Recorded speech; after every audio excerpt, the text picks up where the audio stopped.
மேலப்பாளையத்தில் உங்களுடன் ஸ்டாலின் சிறப்பு முகாம் நடைபெற்றது.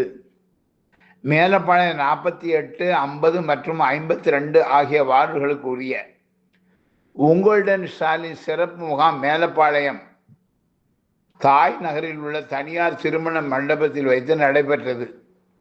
மேலப்பாளையம் மண்டல உதவி ஆணையாளர் டி சந்திரமோகன், 50வது ward councillor KS Rasool Meideen,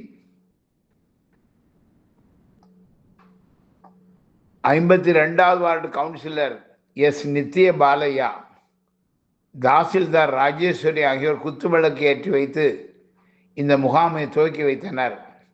தொடர்ந்து பொதுமக்களிடம் மனுக்களை பெற்றனர். மனுக்களை பரிசீலனை செய்து தகுதியான மனுக்களுக்கு 45 நாட்களுக்குள் தீர்வு கிடைக்கும் என அதிகாரிகள் இந்த முகாமில் தெரிவித்தனர்.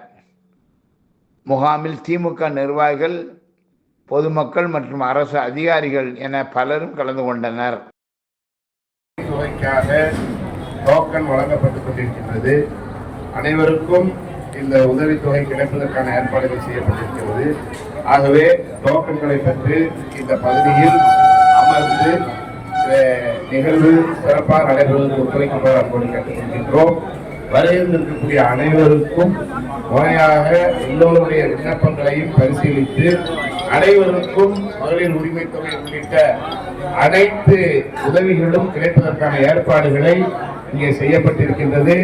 நம்முடைய திருநெல்வேலி மாநகராட்சியினுடைய மேலப்பாளையம் மண்டலத்தினுடைய உதவி ஆணையாளர் அவர்களுடைய தலைமையில் இங்கு நம்முடைய மாநகராட்சியுடைய அதிகாரிகள் சிறப்பான ஏற்பாடுகளை மற்றும் வருவாய் பிரிவு உள்ளிட்ட எல்லா துறை அதிகாரிகளும் இங்கே வருகின்றிருக்கிறார்கள்.